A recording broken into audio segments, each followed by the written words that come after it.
Bom dia, sexto ano, tudo bem com vocês? Boa terça-feira para todos, que nós tenhamos aí uma boa semana, né? E vocês, como passaram de ontem? Tranquilos? Fizeram aí os seus estudos, tranquilinhos? Hoje, o meu beijo especial vai para o Heitor, para o Luiz Otávio, para o Lucas e para a Luísa Siciliato. Beijo grande para vocês, ok? Bom, não esqueçam aí, eu tenho dois recadinhos. O primeiro recadinho é que vocês já estão vendo que nas aulas tem lá um campo para dúvidas. Qualquer dúvida, deixe o seu nome e a dúvida, ok? Outro recadinho, que esse é importante, é sobre o trabalho que vocês vão fazer. Esse trabalho, marquem aí na sua agenda. Esse trabalho é para ser entregue dia 22 de maio, 22/5, que é uma sexta-feira. Bom, vocês vão fazer o trabalho e vocês ou os seus pais entregarão no colégio no dia 22.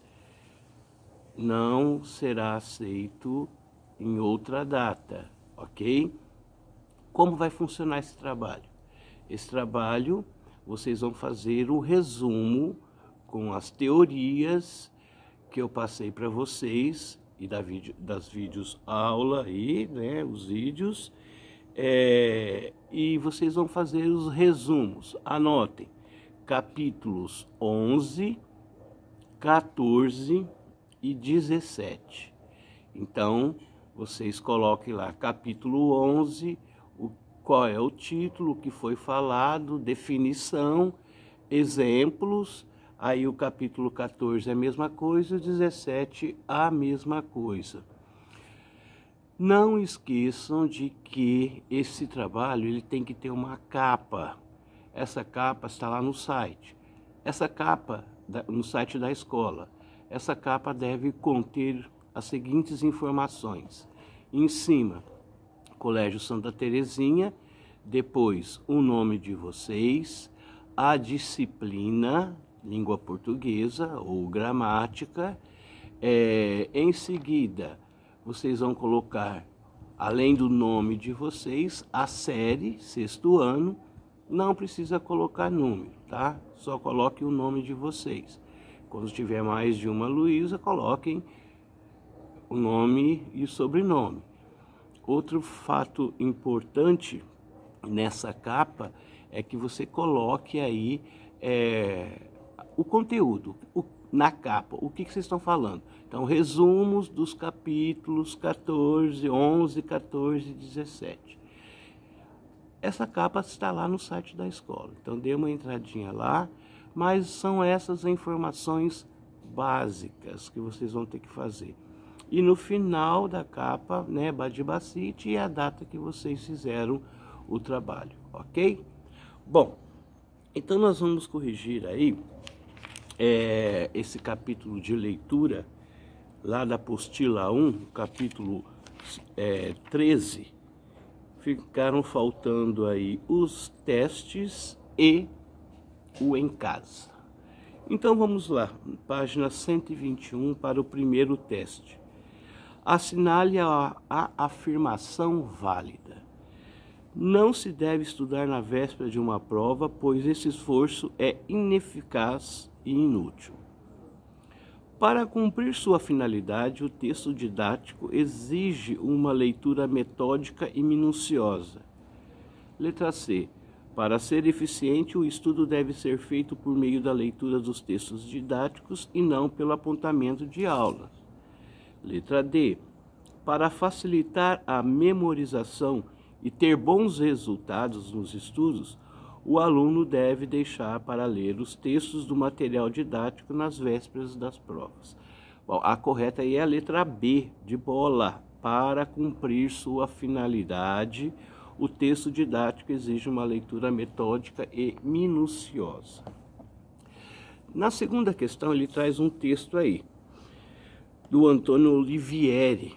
O texto é o seguinte: tradicionalmente, a pré-história é o período que abrange a atividade humana desde suas origens até o surgimento da escrita. Essa denominação começou a ser empregada no século XIX na Europa, pois naquela época acreditava-se que a história de qualquer sociedade só poderia ser recuperada caso ela dominasse o ato de ler e escrever. Hoje sabemos que outras fontes, como as imagens ou os relatos orais, por exemplo, são tão importantes quanto a escrita nesse processo de resgate da história de um povo ou uma sociedade. De qualquer maneira, para facilitar os estudos, a invenção da escrita passou a ser considerada por muitos o marco inicial da história. Assim, as sociedades que não dominavam essa técnica ficaram conhecidas como pré-históricas e aquelas que sabiam ler e escrever passaram a ser chamadas de sociedades históricas. Então ele pede aí para você assinalar a alternativa que representa corretamente a ideia principal. E é lógico que a alternativa melhor aí que condiz é a letra A, tá? Vamos para o Em Casa. O Em Casa, ele também traz um texto sobre a pré-história. Como se sabe a idade de um fóssil? Os pesquisadores não poderiam elaborar uma cronologia confiável a respeito da evolução da espécie humana na Terra se não tivesse uma técnica precisa que lhes permitisse identificar a idade de um objeto ou um fóssil. Para isso, existem diferentes métodos científicos. Alguns, por exemplo, fazem a datação a partir do próprio fóssil. Outros medem a idade das camadas de terra existentes acima e abaixo do local onde o fóssil foi localizado. Para terem maior certeza na hora de estabelecer uma idade, os pesquisadores preferem apresentar seus resultados baseados em mais de uma técnica. O método que se baseia na idade das camadas da Terra é chamado de biostratigrafia e oferece resultados aproximados. Uma regra frequentemente utilizada pelos geólogos diz que um objeto achado em uma camada mais baixa da Terra deve ser mais velho do que aquele que foi encontrado em uma camada mais alta. Esse princípio, no entanto, só vale se ao longo do tempo essas camadas não se deslocarem de lugar, o que pode ser descoberto por meio de testes mais específicos. Os exercícios A e B são pessoais, você vai escolher as palavras-chave, ok? Então vamos para C. Consulte no dicionário para definir o significado da palavra biostratigrafia. Essa palavra significa que é o estudo e a classificação de estratos rochosos com base eu pus aqui, com base nos tipos fósseis existentes, ok? Explicar a dupla grafia, a palavra terra no texto. Então ele apresenta aí, ele te dá terra maiúsculo com a letra maiúscula e terra com a letra minúscula. A palavra terra com letra maiúscula significa o terceiro planeta do sistema solar. E a palavra terra em minúsculo refere-se aí à camada sólida da crosta terrestre, ok? E a 2. Releia o texto como se sabe a idade de um fóssil. Organize as palavras e expressões sublinhadas no texto, tarefa 1, agrupando-os em frase e constitui um resumo das informações principais. Bom, você pode fazer um resumo, falar aí que diferentes métodos científicos permitem determinar a ideia de um fóssil e a elaboração da cronologia da evolução da espécie humana. Na letra B, observe no final do texto o sinal indicador de um corte ou interrupção. Considerando o resumo que você escreveu no item anterior, escreva uma hipótese sobre qual deve ser o assunto abordado na continuação do texto que foi suprimido. E aí você vai justificar a sua hipótese. Eu pus assim, na minha hipótese, né? Eu coloquei que esse assunto abordado deve ser a explicação de outros métodos usados para a determinação da idade dos fósseis. Você pode colocar aí, no primeiro parágrafo, o autor fala de existentes diferentes métodos, tá?